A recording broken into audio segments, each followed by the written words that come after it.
Assalamualaikum warahmatullahi wabarakatuh. Kami akan menjelaskan mengenai karya tulis ilmiah dan juga karya tulis ilmiah populer pada mata kuliah Bahasa Indonesia hari ini. Tolong disimak dan diperhatikan dengan baik-baik. Terima kasih. Nah, sebelum melanjut kepada materi dari karya tulis ilmiah serta karya tulis ilmiah populer yang akan kami sampaikan, sebelumnya perkenalkanlah kami untuk memperkenalkan diri. Saya Okvita Rohmadona dan juga beberapa teman saya, yaitu Alvander Nathaniel Sihombing, Kandi Zeta, Salsabila Jahiza Zahwa. Sekarang saya akan menjelaskan mengenai definisi dari karya tulis ilmiah. Karya ilmiah merupakan karya tulis yang menyajikan gagasan, deskripsi, atau pemecahan masalah secara sistematis. Disajikan secara objektif dan jujur, dengan menggunakan bahasa baku, serta didukung oleh fakta, teori, dan bukti-bukti empirik. Suatu karangan yang berdasarkan penelitian yang ditulis secara sistematis, berdasarkan fakta di lapangan, dan dengan menggunakan pendekatan metode ilmiah. Kemudian untuk karakteristik karya ilmiah itu dapat dikaji dari minimal 4 aspek, yaitu struktur kesajian, komponen, dan substansi, sikap penulis, serta penggunaan bahasa. Struktur sajian karya ilmiah itu sangat ketat, biasanya terdiri dari bagian awal atau pendahuluan, bagian inti atau pokok pembahasan, dan bagian penutup.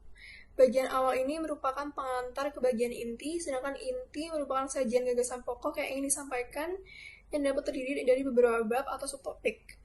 Bagian penutup merupakan simpulan pokok pembahasan serta rekomendasi penulis tentang tindak lanjut gagasan tersebut. Komponen karya ilmiah ini bervariasi sesuai dengan jenisnya. Namun, semua karya ilmiah itu mengandung pendahuluan, bagian inti, penutup, dan juga daftar pustaka. Artikel ilmiah yang dimuat dalam jurnal mempersyaratkan adanya abstrak. Kemudian, untuk sikap penulis dalam karya ilmiah itu adalah objektif yang disampaikan dengan menggunakan gaya bahasa yang personal, dengan banyak menggunakan bentuk pasif, tanpa menggunakan kata ganti orang pertama atau kedua. Bahasa yang digunakan dalam karya ilmiah itu adalah bahasa baku yang tercermin dari pilihan kata ataupun istilah. Dan kalimat-kalimatnya juga efektif dengan struktur yang baku. Dan secara lengkap, karakteristik karya ilmiah itu adalah sebagai berikut, yaitu yang pertama mengacu pada teori. Artinya, karangan ilmiah itu wajib memiliki teori yang dijadikan sebagai landasan berpikir atau kerangka pemikiran atau acuan dalam pembahasan masalah. Fungsi teori itu adalah yang pertama, tolak ukur pembahasan dan penjawaban persoalan. Kedua, dijadikan data sekunder atau data penunjang. Dan yang ketiga, digunakan untuk menjelaskan, menerangkan, mengekspos, dan mendeskripsikan suatu gejala. Dan yang terakhir, digunakan untuk mendukung dan memperkuat pendapat penulis. Lalu, karakteristik yang kedua itu berdasarkan fakta. Artinya, setiap informasi dalam kerangka ilmiah selalu apa adanya, sebenarnya, dan konkret.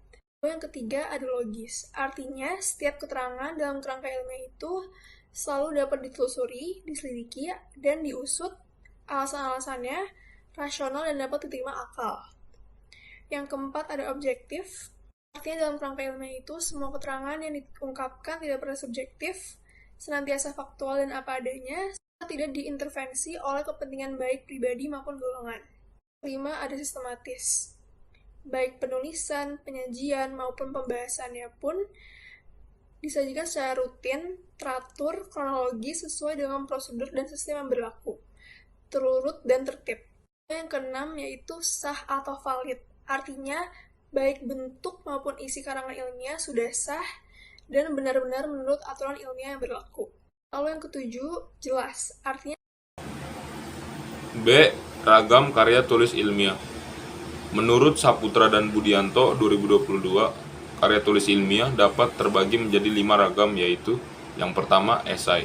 Suatu tulisan yang menyampaikan kejadian yang terjadi di masyarakat atau lingkungan berupa fakta dan bisa juga pengalaman.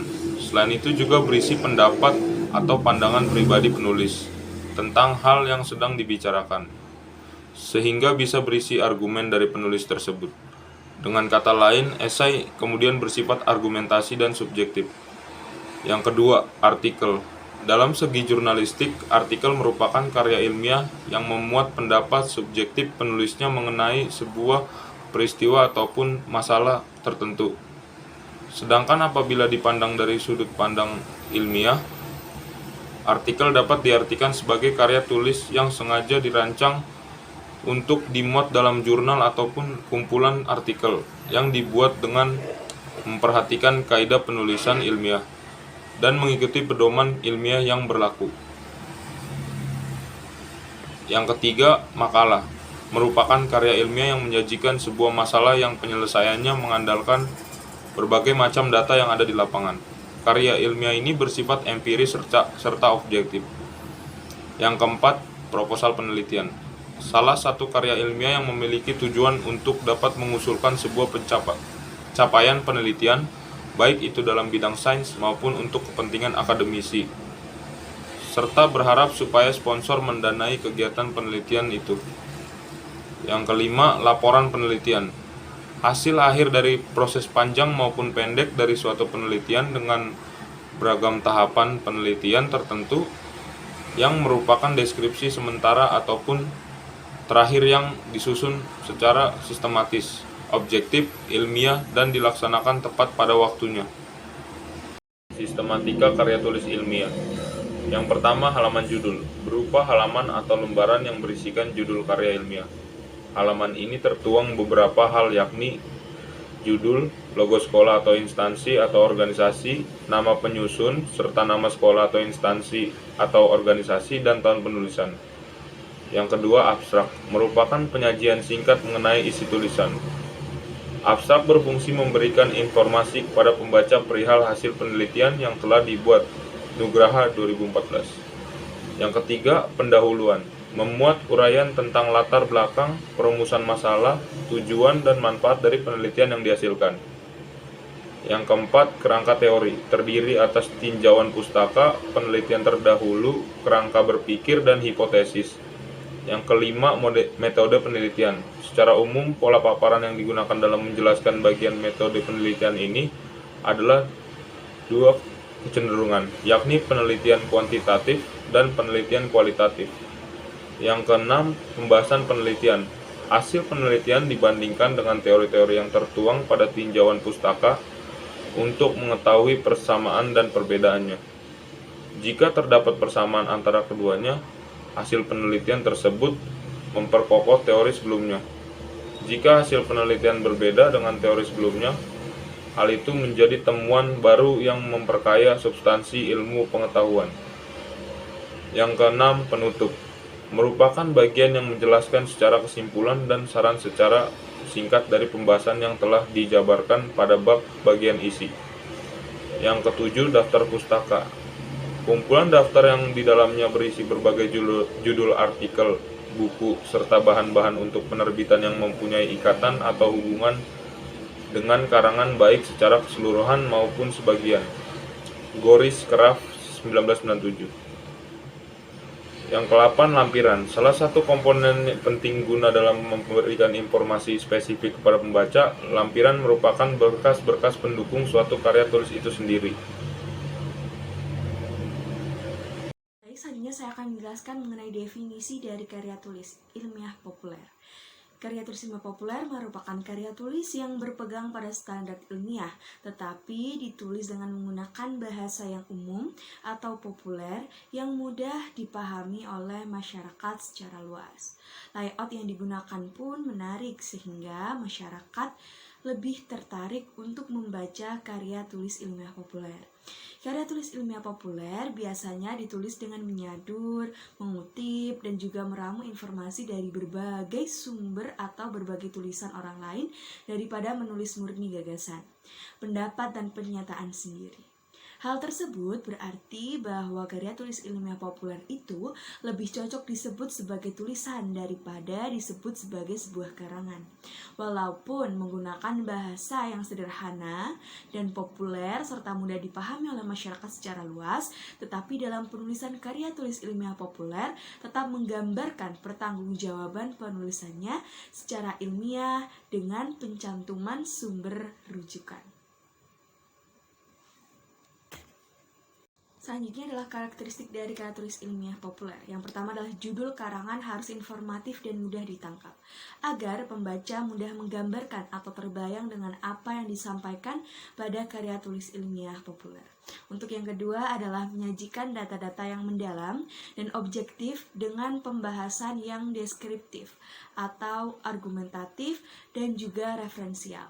Yang ketiga adalah penulisannya harus menggunakan bahasa yang populer agar mudah dipahami oleh banyak orang, tetapi juga harus menggunakan istilah-istilah yang tepat agar sesuai dengan kaidah-kaidah ilmiah.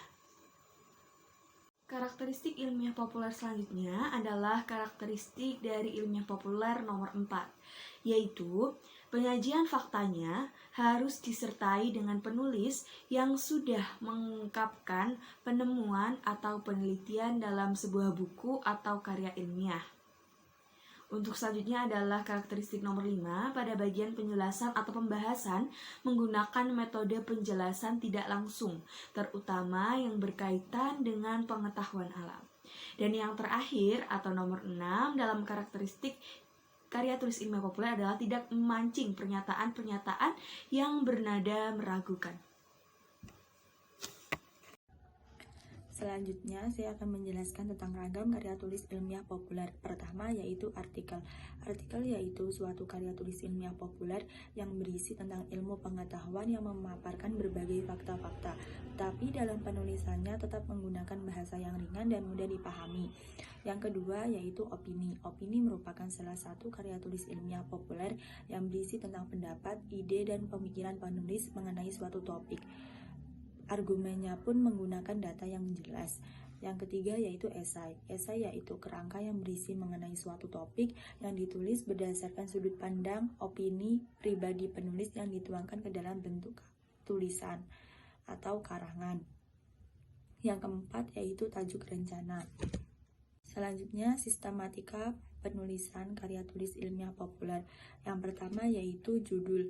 Judul dalam sistematika penulisan karya tulis ilmiah populer harus mencerminkan isi teks yang ditulis dengan sederhana, komunikatif, dan menarik agar para pembaca tertarik untuk membacanya.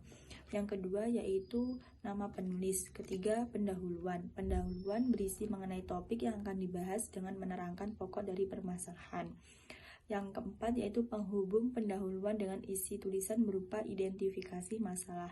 Yang kelima yaitu uraian. Uraian atau biasa disebut dengan isi membahas tentang pandangan dan analisis penulis mengenai topik yang dibahas dengan adanya penambahan argumen dari para ahli dan data yang mendukung. Yang keenam yaitu penutup. Penutup berisi kesimpulan penulis mengenai topik yang dibahas dan memberi tambahan saran atau solusi untuk mengatasi permasalahan yang dianalisis.